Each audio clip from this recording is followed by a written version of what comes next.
दर्शकबिन्दहरू यति बेला हामीसँग कुराकानी गर्नको लागि राष्ट्रिय प्रजातन्त्र पार्टीका सहकारी विभागका प्रमुख सुदर्शन थापाजी हुनुहुन्छ। आज हामी विशेष गरी राष्ट्रिय प्रजातन्त्र पार्टीमा एकता महाधिवेशनपछि जुन किसिमको विवाद देखिएको थियो त्यो विवाद उत्कर्षमा पुग्दै यतिखेर आज भर्खरै मात्र कमल थापाले पार्टीबाट अलग रहने जुन घोषणा गर्नुभएको छ, यो बिचमा अब राष्ट्रिय प्रजातन्त्र पार्टी कसरी अगाडि बढ्छ कुराकानी गर्नेछ। स्वागत छ यहाँलाई। नमस्कार। राष्ट्रिय प्रजातन्त्र पार्टीमा कमल थापाले पार्टीबाट अलग हुने घोषणा किन गर्नुभयो, कसरी यो अवस्था आयो? अब एकता महाधिवेशनको अधिवेशनमा उहाँको उम्मेदवारी पश्चात पराजयलाई उहाँले सहज रूपमा चाहिँ लिन नसक्नु भएको अवस्था देखिन्छ र उहाँ जस्तो राजनीतिमा धेरै पोख्त मान्छेले यस किसिमको कच्चा निर्णय हो भन्छु म। यसरी लिनुहुन्छ भन्ने अपेक्षा त हामीसँग पक्कै पनि थिएन।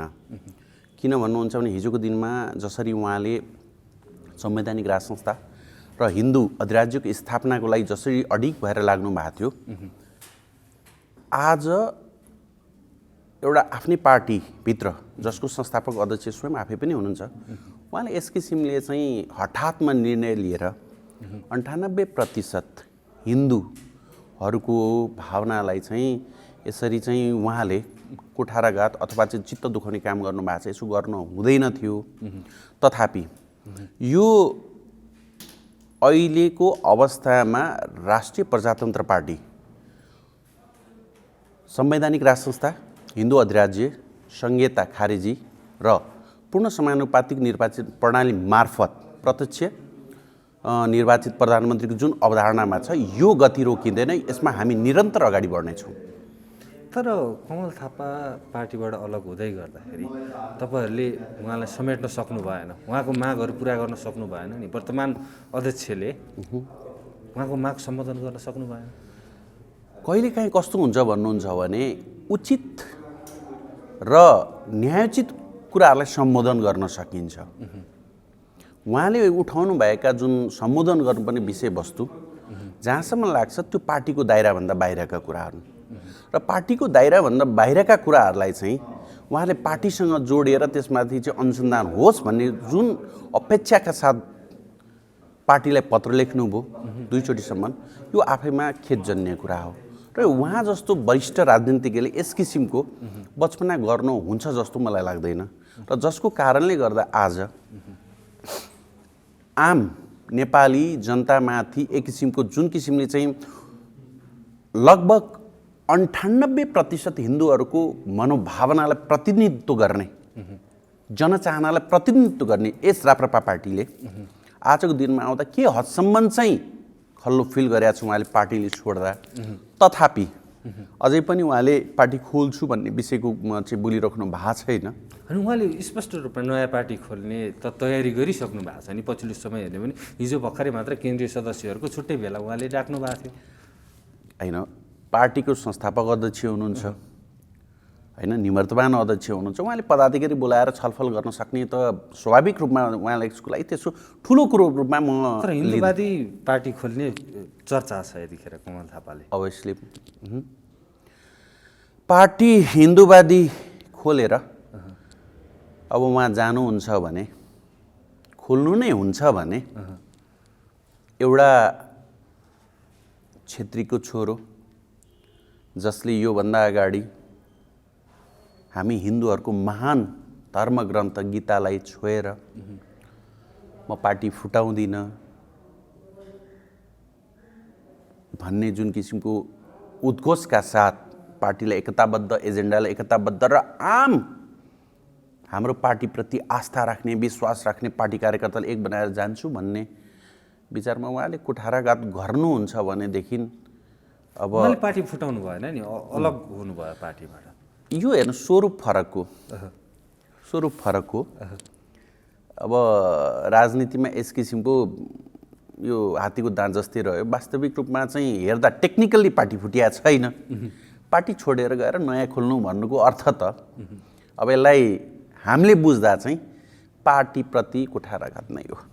तर एकता महाधिवेशनपछि जुन किसिमको विवाद थियो राष्ट्रिय प्रजातन्त्र पार्टीमा, यतिखेर कमल थापाले अलग्गै रहन्छु म पार्टीबाट भनेर भनिरहँदा नयाँ पार्टी खोल्ने जुन चर्चा छ यो बिचमा चाहिँ उहाँले बारम्बार सामाजिक सञ्जाल लगायत टेलिभिजन अन्तर्वार्ता विभिन्न कार्यक्रममा उहाँले भन्नुभएको छ 70% चाहिँ मेरै मान्छे छन् भनेर भनिरहँदाखेरि त्यो समूह त अब कमल थापाले खोल्ने नयाँ पार्टीमा जाने भयो अनि यो बिचमा राष्ट्रिय प्रजातन्त्र पार्टी त झन् कमजोर हुने भयो जुन किसिमको एजेन्डा बलियो भइरहँदाखेरि चाहिँ यो राष्ट्रिय प्रजातन्त्र पार्टी त कमजोर अवस्थामा रहने भयो नि अब हेर्नुहोस् तपाईँले जुन अपेक्षाका साथ यो कुरा गर्नुभएको छ त्यो अपेक्षा पुरा हुँदैन तपाईँले जुन एक्सपेक्टबाट कुरा गर्नुभएको छ यो सही छैन किन भन्नुहुन्छ भनेदेखि हिजोको दिनमा राप्रपाले संवैधानिक राज संस्था जननिर्वाचित प्रधानमन्त्री हिन्दू अधिराज्यको स्थापना र संहिता खारेजीको मुद्दामा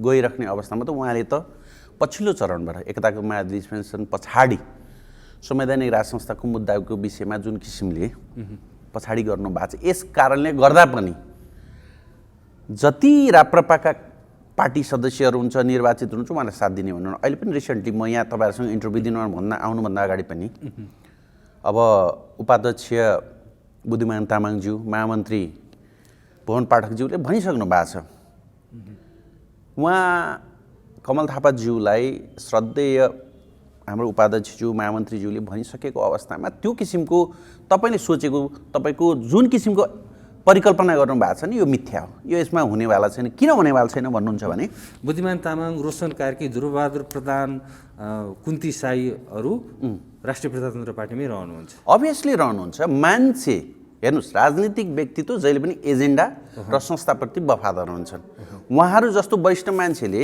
लहैलैमा पछाडि लाग्नुहुन्छ भन्ने तपाईँले अपेक्षा गर्नुहुन्छ भने त्यो टोटल्ली निरर्थक नै हो कमल थापाले नयाँ पार्टी खोलेको अवस्थामा उहाँहरूले साथ दिनुहुन्न कमल डेफिनेटली दिनुहुन्न किन भन्नुहुन्छ भने हिजोको दिनमा एकताको महाधिवेशनमा संवैधानिक राज संस्थाको एजेन्डा पास गर्ने नै उहाँहरू हुनुहुन्छ कमल थापाज्यूले त संवैधानिक राज संस्था एजेन्डा त छोडिसक्नु भएको छ त्यस कारणले गर्दा आफूले स्थापित गरेको पार्टी एजेन्डा र सङ्गठन जुन सङ्गठनले उहाँहरूलाई नेतृत्वमा पुर्याएको छ भनेदेखि यो पार्टीप्रति त उहाँहरूले अभियसली निष्ठावान बनेर अझै एक ढिक्का बनेर अबको स्थानीय निर्वाचन र आउने सङ्घीय र प्रदेश निर्वाचन एक नम्बरको पार्टी बन्ने किसिमका साथ लक्ष्यका साथ यो पार्टी अगाडि बढ्नेछ तर स्थानीय निर्वाचनमा जसरी हामी होमिन्छौँ यो पार्टी अगाडि बढ्छ भनेर भनिरहँदाखेरि पछिल्लो समय अध्यक्ष राजेन्द्र लिङ्गदेनले मनोनित गरेका पदाधिकारीदेखि लिएर अन्य व्यक्तिहरूको त त्यो हैसियत नै छैन वडा अध्यक्ष अथवा वडा सदस्य जित्ने समकको हैसियत छैन त्यस्तो व्यक्तिले कसरी पार्टी हाँक्न सक्छ भनेर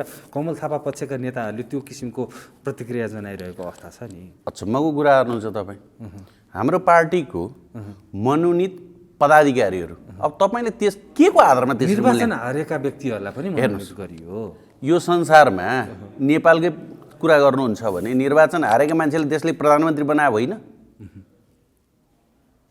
हो कि होइन भन्नुहोस् त देख्नु भएको छ नि यो कुराहरू तथापि हामी त पार्टीलाई एकताबद्ध बनाएर सङ्गठित बनाएर सहकारी समिति र एकताका साथ 95% जनताहरूको मनोभावनालाई चाहिँ पूर्ण रूपमा संस्थागत गर्न संविधानमा संस्थागत गर्नको लागि त तपाईँको त सबै कुरा मिलाउनु पर्ने हुन्छ नि तपाईँले भनेपछि हारेको मान्छेले ल्याउनै नहुने भन्ने हुन्छ र त्यही हारेका मान्छेहरू पार्टीलाई आवश्यक भएका व्यक्तिहरू कहिलेकाहीँ टेक्निकली रूपमा चुनावमा पराजित हुन सक्छन् र त्यस्ता मान्छेलाई समेट्नुपर्छ भनेर नै पार्टीले चाहिँ मनोनितको चाहिँ व्यवस्था गरेको छ नि त्यही व्यवस्थालाई उपयोग गरेर लिएर आउनु भयो र तपाईँले जुन किसिमले भन्नु न वडा सदस्यमा पनि जित्न सक्दैन भने अब हेर्दै जानु होला राप्रपाले के गर्छ तपाईँले बोलेका कुराहरू कुनै दिनमा मैले गलत बोलेछु भन्ने पनि अवस्थाको परिस्थितिको सृजना हुनेछ के गर्छ के तयारी छ ठ्याक्कै बताइदिनुहोस् त पहिलो कुरो तपाईँलाई नै सोध्न चाहन्छु राप्रपाले लिएको संवैधानिक राज संस्था हिन्दू अधिराज्य संहिताको खारेजी र पूर्ण समानुपातिक निर्वाचन प्रणाली जसले नेपालको भ्रष्टाचारको सूत्र अझ भनौँ यसलाई कसरी म प्रश्न चाहन्छु भने भ्रष्टाचारको मुख्य स्रोत भनेकै निर्वाचन हो यो निर्वाचनलाई मार्फत पनि देशमा हेरिरहेको भ्रष्टाचारलाई निर्मूल गर्नको लागि जुन किसिमको पार्टीले चाहिँ पूर्ण समानुपातिक निर्वाचन प्रणाली स्थापित गरेका छ यो एजेन्डा भनेको आम जनताको मनोभावनालाई प्रतिनिधित्व गर्छ र जसले जनताको भावनाको प्रतिनिधित्व गर्ने एजेन्डा बोकेर हिँड्छ त्यो पार्टीलाई आम नेपालीले सहयोग नगरेर के विखण्डनकारी शक्तिहरूलाई राष्ट्रलाई अप्ठ्यारो पार्ने शक्तिहरूलाई गणतन्त्र स्थापित भइसकेपछि स्थापित भएका पार्टीहरू जसले राष्ट्र राष्ट्रियता र स्वाभिमानमाथि प्रहार गरेका छ त्यस किसिमको पार्टीहरूलाई सहयोग गर्छ जस्तो लाग्छ तपाईँलाई? गरिरहेका छन्, विगतमा गरिरहेका हुन् नि त। हो, विगतमा यसकारण गरे कि भने विगतमा तिनीहरूले केही गर्छन् कि भन्ने अपेक्षाका साथ थियो। 2063 साल पछाडि जुन किसिमको गणतान्त्रिक शक्तिहरूले समूहहरूले जनताको भावनामाथि कुठाराघात गरे हेर्दै जानु होला। यही स्थानीय चुनावबाट यसको रिजल्ट तपाईँले देख्नुहुनेछ। किनभने तर स्थानीय चुनावबाट रिजल्ट देख्नुहुन्छ भनिरहँदाखेरि एकातिर पार्टीभित्रैको यो किसिमको अवस्था छ, कमल थापा अलग हुनुभएको छ। अर्कोतर्फ समान विचारधारा भएका अभियान सङ्घ सङ्गठन राजनीतिक दलहरूलाई एक ठाउँमा ल्याउँछु भनिरहँदाखेरि तिनै अभियान सङ्घ सङ्गठन जसले राज संस्थाको मुद्दा बोकेका छन्, हिन्दू राज्यको मुद्दा बोकेका छन्, तिनै अभियान सङ्घ सङ्गठन राजनीतिक दलहरूले यतिखेर राष्ट्रिय प्रजातन्त्र पार्टी र अध्यक्ष राजेन्द्र लिङ्गदेनको चाहिँ विरोध गरिरहेको अवस्था छ नि। कार्यशैलीदेखि लिएर विभिन्न उहाँ अब निर्वाचनमा होमिन्छ यो पार्टी, सडकमा किन आउँदैन, सडकमा आउनुपर्ने दबाब पनि छ नि तपाईँलाई निर्वाचनमा होमिनुभन्दा। सर्वप्रथम यस प्रश्नको लागि धन्यवाद दिन चाहन्छु, किनभने यो अहम विषयवस्तु बोकेको प्रश्न छ र तपाईँलाई एउटा कुरा सोध्न पनि चाहेँ मैले। एउटा विरोधीको धर्म जहिले पनि खोट लाउने, आलोचना गर्ने नै हो र तपाईँले बुझ्नुपर्ने कुरो र आम नेपाली नागरिकहरूले बुझ्नुपर्ने, राज संस्था प्रेमीहरू, हिन्दू र अधिराज्य प्रेमीहरू, संहिता खारिजीको विषयलाई माया गर्नेहरू र पूर्ण समानुपातिक र जननिर्वाचित प्रधानमन्त्री चाहनेहरूले बुझ्नुपर्ने कुराहरू के हुनुहुन्छ भने नेपालमा गणतन्त्रको स्थापना नेपाली जनचाहना अनुरूप भएको होइन र जसले नेपालमा यो गणतान्त्रिक प्रणालीको स्थापना गरेका छन् तिनीहरूको अहिलेको अवस्थामा संवैधानिक राज संस्था, जननिर्वाचित प्रधानमन्त्री, अझ भनौँ राप्रपाको एजेन्डा र राप्रपाको आम नागरिकप्रतिको जुन किसिमको सद्भावको विकास भएको छ त्यसको डराएका छन्, जसले गर्दाखेरि राष्ट्रवादी मुद्दा बोकेको राप्रपालाई कसरी हुन्छ जनताको नजरमा गिराउन र राप्रपा जुन हाम्रो पार्टी अध्यक्षले भन्नुभएको छ सम्पूर्ण राष्ट्रवादी विचारधारा भएका सामाजिक सङ्घ संस्था पार्टीलाई एकीकरण गरेर जान्छु भन्नुभएको छ, त्यो पुरा हुन नदिनको लागि गणतन्त्रवादीहरूले परिचालित गरेका छदमवेशीहरूले आलोचना गर्ने हो, त्यो स्वाभाविक पनि छ। तपाईँले यसो भन्न खोज्नुभएको चाहिँ पछिल्लो समय नेपालको लागि नेपाली पार्टीका बालकृष्ण नेपाली, सुरेन्द्र भण्डारीहरूले दिएको अभिव्यक्ति पत्रकार सम्मेलन र आम सञ्चार माध्यममा यस्तै राष्ट्रिय शक्ति नेपाल केशरबहादुर विष्ट अध्यक्ष रहेको राष्ट्रिय शक्ति नेपालका त्यहाँका नेता कार्यकर्ताले त्यही किसिमको अभिव्यक्ति त्यसैतर्फ सङ्केत गर्नुभयो? त्यसरी त म भन्दिनँ, हेर्नुहोस् होइन, अब सबै सामाजिक अभियन्ताभित्रका मान्छेहरू सबै गलत छन् भन्ने म मान्दिनँ। धेरै राम्रा मान्छे पनि हुनुहुन्छ, जुन मैले धेरै सङ्गत गरेका मान्छेहरू पनि हुनुहुन्छ। तर के छ भन्नुहुन्छ भने जसरी चामलभित्र पनि त हाम्रो धानका बियाहरू भए जस्तै त्यो पार्टीहरूमा पनि छन्। त्यो पार्टीहरूलाई, त्यस्ता व्यक्तिहरूलाई फिल्टर गरेर त्यस्ता व्यक्तिहरूले गर्दा पनि कहिलेकाहीँ त्यसरी चाहिँ भनौँ न हामीलाई आलोचना गर्ने अन्य पार्टीहरूको नाम आउन सक्छ। तथापि सबै मान्छे खराब छैनन्।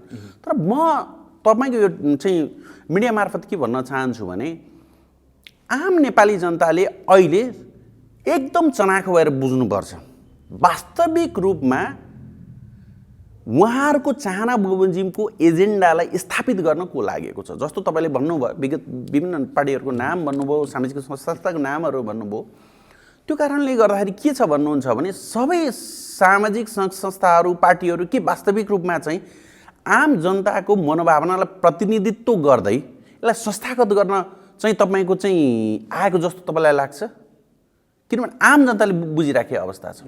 जस्तो हामीले बुझ्नुपर्ने कुराहरू के छ भन्नुहुन्छ भनेदेखि धेरै साथीहरूको एउटा छ राप्रपा सडकमा आएन, चाहिँ विरोधमा आएन, एमसिसीको विरोधमा गरेन भन्ने कुरोहरू। निर्वाचनमा जान चाहन्छ राष्ट्रिय प्रजातन्त्र पार्टी, 2-4 सिट निर्वाचनमा जितेर चाहिँ फेरि पनि सत्ताको बार्गेनिङ गर्नको लागि त्यो तयारी गरिरहेको छ।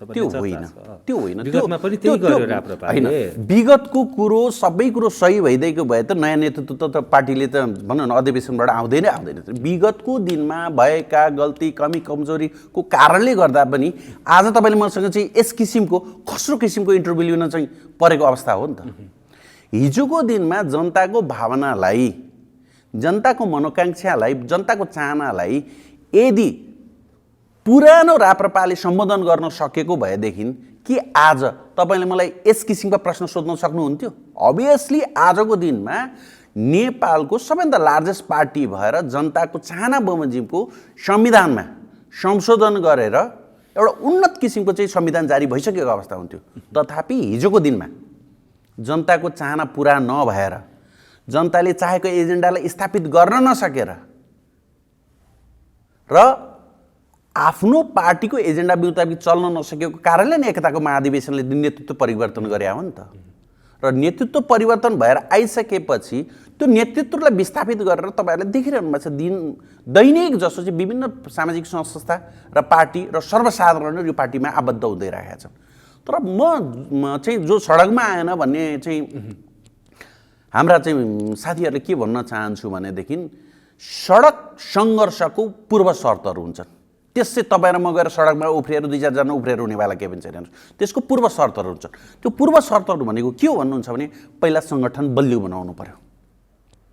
सडक आन्दोलनमा जान त सङ्गठन बलियो भइसकेपछि सङ्गठनमा जानु बलियो बनाउनु पर्यो। त्यसको लागि सर्वप्रथम हाम्रा यस किसिमका जुन एकताबद्ध हुनुपर्ने साथीहरू माझमा रहेर जुन किसिमले चाहिँ राप्रपालाई ढुङ्गा हानिरहनु भएको छ नि, त्यस्ता मान्छेले चिन्न जरुरी छ। र त्यस्ता मान्छेलाई चिनेर सकेसम्म फिल्टर गरेर आम नागरिकलाई राष्ट्रिय प्रजातन्त्र पार्टीको मूलभूत एजेन्डामा स्कुलिङ गर्नु छ।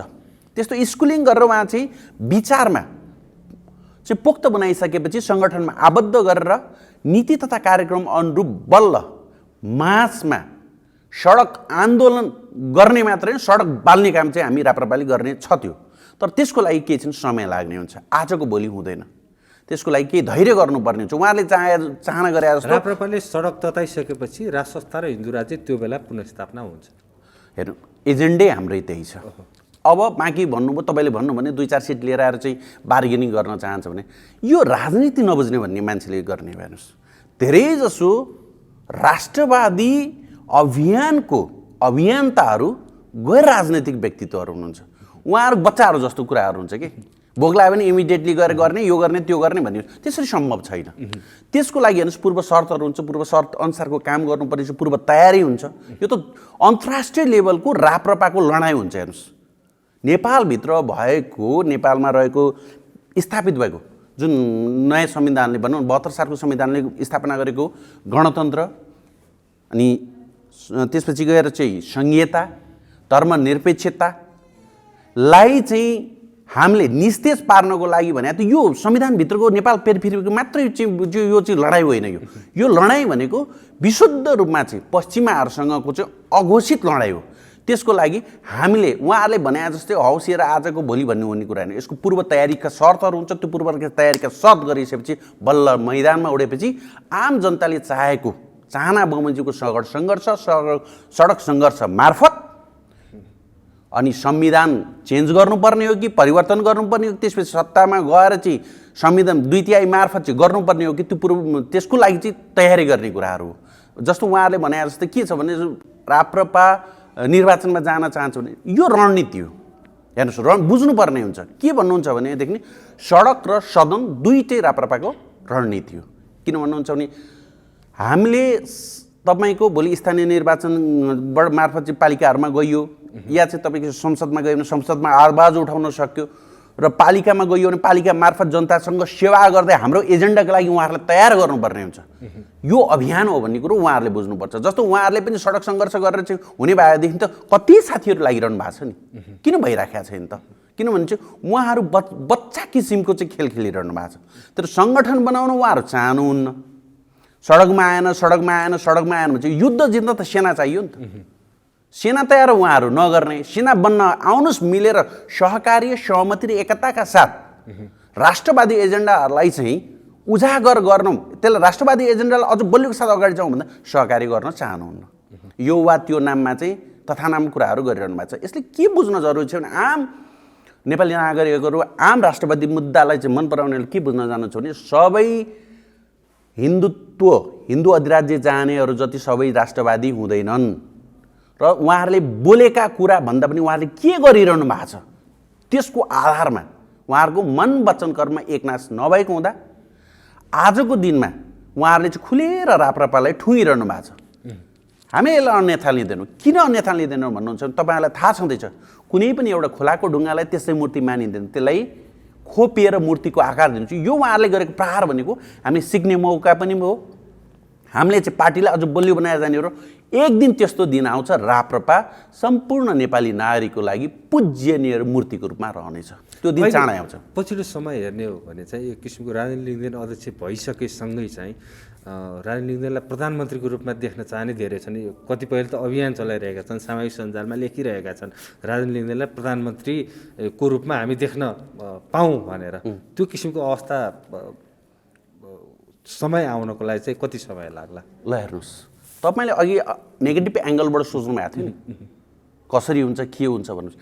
आम जनताको तपाईँको मुखबाट मैले सुनिसकेँ आम जनता राजेन्द्र लिङ्गदेनलाई नेगेटिभ एङ्गलबाट होइन कि मैले जनताले आएको एउटा तपाईँ पत्रकार भएको नाताले नेगेटिभ एङ्गल पोजिटिभ एङ्गल सबै एङ्गलबाट सोध्नुहुन्छ। मैले त्यसलाई अन्यथा लिएँ होइन, तर प्रश्नको एङ्गललाई आधार मानेर गर्दाखेरि आम जनता अघि जानुभयो कसरी हुन्छ भन्नुभयो। अब अहिले तपाईँ आफै भन्दै हुनुहुन्छ आम जनता राजेन्द्र लिङ्गदेन नेपालको प्रधानमन्त्री भएको हेर्न चाहन्छ र राजेन्द्र लिङ्गदेन प्रधानमन्त्री अभियसली हुनुहुन्छ। किन हुनुहुन्छ भने आम जनताले चाहेपछि हुने कुरो हो। तर उहाँहरूको जनचाहनालाई पुरा गर्नको लागि उहाँले भनेर मात्र पनि भएन, उहाँहरू पार्टीमा आबद्ध हुनु पर्यो, आइदिनु पर्यो, सहयोग गर्नु पर्यो। एकले थुकी सुकी, सयले थुकी नदी। त्यसकारण सम्पूर्ण जनसमुदाय र राजेन्द्र लिङ्गदेनज्यू अथवा राप्रपा सत्तामा पुगेको हेर्न चाहनुहुन्छ भने मान्छेहरूले पनि अहिलेको यो कठिन परिवेशमा हाम्रो पार्टीमा आबद्धता जनाइदिनुको लागि पनि यसै मिडिया मार्फत पनि हार्दिक अनुरोध गर्न चाहन्छु। र बिस्तारै यो अभियानमा हामी छौँ। राजेन्द्र लिङ्गदेन देशको प्रधानमन्त्री हुनुहुन्छ, यसमा दुई मात्रै छैन। किन भन्नुहुन्छ भनेदेखि आम नागरिकको जनचाहनालाई उहाँले सम्बोधन गर्न गइरहनु भएको छ। हिजोको दिनमा जे भयो भयो, त्यही भएर नयाँ राप्रपाको नयाँ नेतृत्व राजेन्द्र लिङ्गदेन। र अर्को एउटा प्लस पोइन्ट यसको के छ भन्नुहुन्छ भने अन्य पार्टीहरूको हेर्नुहोस्, नेपाली काङ्ग्रेसको अधिवेशन भयो, हाम्रो श्रद्धेय प्रधानमन्त्रीज्यू अब प्रधानमन्त्रीको के चाहिँ पार्टी सभापतिको रूपमा आउनुभयो। अब नेपाल कम्युनिस्ट पार्टी माओवादी केन्द्रको भयो, त्यहाँ त सर्लक्कै आउनुभयो, कुनै प्रजातान्त्रिक प्रणाली पनि भएन। र वास्तवमा राप्रपाका कार्यकर्ता मात्रै यस्ता कार्यकर्ता क्रान्तिकारी विचार अवधारणा बसेका चाहिँ कार्यकर्ता रहेछन् जसले गल्ती गर्नलाई इमिडिएटली सजाय दिएर आम जनताको भरोसालाई चरितार्थ गर्न सक्ने एउटा नेतृत्व स्थापित गरेका छ। यो नै नेपाली जनताको लागि सकारात्मक सन्देश हो। र राप्रपा अबको सबैभन्दा लार्जेस्ट पार्टी हुन्छ। किन हुन्छ भने जनताले चाहना गरेको भएको कारणले हुन्छ। त्यही भएर चाँडै हामी यस किसिमको एजेन्डालाई संस्थागत गर्दै गएर जतिसक्दो चाँडो संविधानमा जनचाहना बमोजिमको गणतान्त्रिक संविधानलाई विस्थापित गरेर हिन्दू अधिराज्य र प्रजातान्त्रिक संविधान जारी गर्नको लागि त्यो बाटोमा हामी हिँडिरहेका छौँ। अब देशको सवालमा, राष्ट्रियताको सवालमा राष्ट्रियता, प्रजातन्त्र, उदारवादको जुन नारा बोकेको छ पार्टीले, अब यो बिचमा चाहिँ एमसिसीको कुरा अगाडि आइरहेको छ। एमसिसीको विषयमा चाहिँ यही विषयमा पनि सडकमा आउँदैन राप्रपा, किन आउँदैन भन्ने प्रश्न आइरहेका छन्। म फेरि दोहोऱ्याउन चाहन्छु, पूर्व तयारी नभइकन केही काम गरेर सम्भव छैन। 2-4 जना गएर सडकमा उफ्रिएर अथवा 10-20 जना गएर सडकमा उफ्रिएर हुनेवाला छैन। एमसिसी अत्याधिक रूपमा गिजुलिएको विषयवस्तु छ र यो अमेरिकासँग जोडिएको, अमेरिकाको स्वार्थसँग जोडिएको, इन्डो पेसिफिकसँग स्वार्थसँग जोडिएको र दक्षिण एसियाको शान्ति सुरक्षासँग जोडिएको विषयवस्तु पनि हो। त्यस कारणले गर्दाखेरि यसमा चाहिँ बचपना गर्ने कुरो होइन, मन लाग्यो जथाभावी भन्यो। यस्ता पूर्व तयारीहरूमा गर्नको लागि हामी पूर्व शर्तहरू बमोजिम यसमा तयारीमा लागिरहेका छौँ। अभियसली एक दिन पार्टीले यस विषयमा ठोस डिसिजनका साथ निर्णय लिएर अगाडि बढ्नेछ। हुन्छ, हामी यो कार्यक्रमको अन्तिममा छौँ। कमल थापा पार्टीबाट अलग भएसँगै त्यो कमल थापाको अभाव कतिको खड्कन्छ अब राष्ट्रिय प्रजातन्त्र पार्टी? अभियसली जो मान्छेले पार्टी जन्माउनु भयो, हुर्काउनु भयो, यहाँसम्म लिएर आउनुभयो, उहाँ जस्तो राजनीतिमा भिजेको बुझेको जानेको वरिष्ठ व्यक्तिले यसरी पार्टीलाई चटक्कै छोड्दाखेरि त अभियसली पनि खड्किन्छ नि। फेरि पनि राष्ट्रिय प्रजातन्त्र पार्टीमा उहाँको लागि स्थान छ कि छैन? अवश्यले नि, उहाँ त अभिभावक हो। राष्ट्रिय प्रजातन्त्र पार्टी सदैव उहाँको लागि ढोका खुल्ला छ। उहाँ एनी टाइम आउन सक्नुहुन्छ। अझ हामीलाई पनि के लागेको छ भन्नुहुन्छ भने उहाँलाई चाहिँ अझै पनि त्यो एक किसिमको काजी खलक, त्यसपछि यत्रो वर्षदेखि पार्टीमा चाहिँ वर्चस्व जमाएर आउनु भएको, अनि उहाँलाई एक किसिमको त्यो कता कता अप्ठ्यारो फिल भइराखेको मात्रै हो। तथापि बिस्तारै त्यो सबै निर्मलीकरण भइसकेपछि एक दिन अभियसली घर फर्केर त आउने नै हो। त्यसमा आउनुहुन्छ भने म पूर्ण विश्वस्त छु। हस्, धेरै धेरै धन्यवाद। धन्यवाद। हस्।